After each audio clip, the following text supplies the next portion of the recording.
to infiltrate the RNA of the SARS-CoV-2, right? So molnupiravir is actually a prodrug where it was metabolized into what we call the ribonucleoside analogs called NHC. All right. So this component is actually quite resembling to cytidine and also uridine triphosphate. As you know, going back to your biology class, you know the RNA replicates by based on their templates. So basically, you're supposed to pair the G with the C and then also the A with the U. So not any other nucleotides.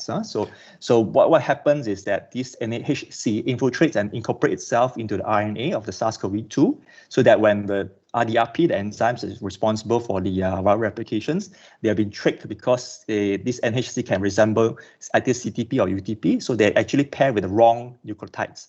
For example, in this position, they're supposed to pair with G, but it paired with A because of the presence of the NHC. Here, they're supposed to pair with A, they pair with G instead. So this process actually continue on as the viral continue to replicate, and then this causes a series of viral replication errors, which leads to a little mutagenesis. So basically, it creates a whole generations of SARS-CoV-2, which is non-functional and also probably will die off by itself, right?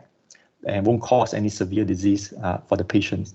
So I'm going to go into MOVE-OUT study, which is a landmark study for molnupiravir. It's actually a phase 3 studies.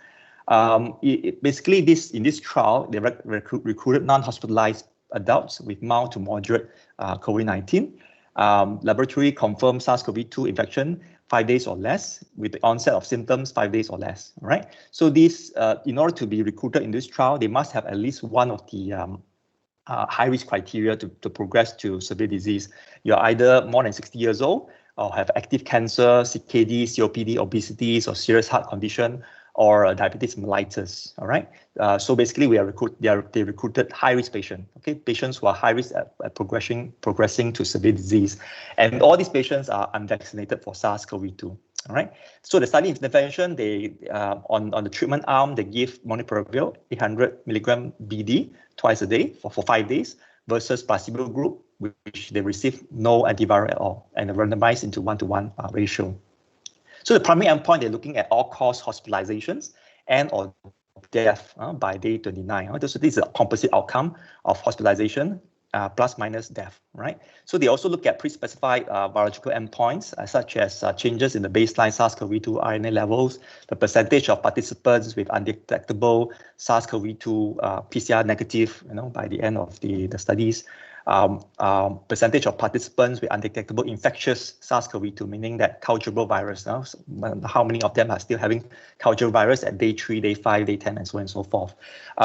So the analysis of the population of all endpoints are based on this modified intention to treat analysis, whereby all the participants were supposed to have received at least 1 dose of molnupiravir, all right, for the treatment group.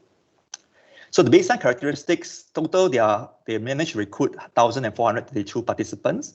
Okay, so, pretty well balanced, 716 in molnupiravir arms, 717 in placebo arms. Okay, in the final analysis groups, modified intention to treat population was 709 and 699 placebos.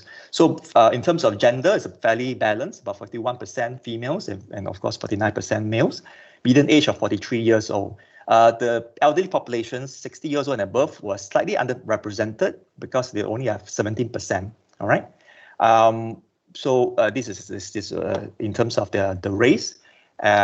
So majority of them have obesity, 74% of them, because most of the recruitments are done in the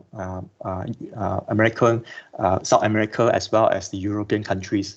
So 70%, as I mentioned, more than 60 years old, 16% diabetes, and 12% of them have heart conditions. So majority of them, half of them actually present with 3 days or less of symptoms, and 55% of them are mild COVID. Okay, they also did a baseline antibody level, seroprevalence level status. So you can see that about 20 to 27% of them actually have past exposure to SARS-CoV-2 before. All right, so that offers some form of protection to them. So as I mentioned, majority of the study sites are in the US, South America, as well as the European countries. Asian countries are represented by Japan and Taiwan, none from Singapore or Malaysia or Southeast Asia. All right. So overall, in the primary outcome, you can see that molnupiravir reduced the risk of hospitalization or death, the composite outcome, to about 50%. Okay. So this is what you see in the initial interim reports in the news. Okay, when they reported that molnupiravir reduced 50% of hospitalization and death. You can see that for the interim populations,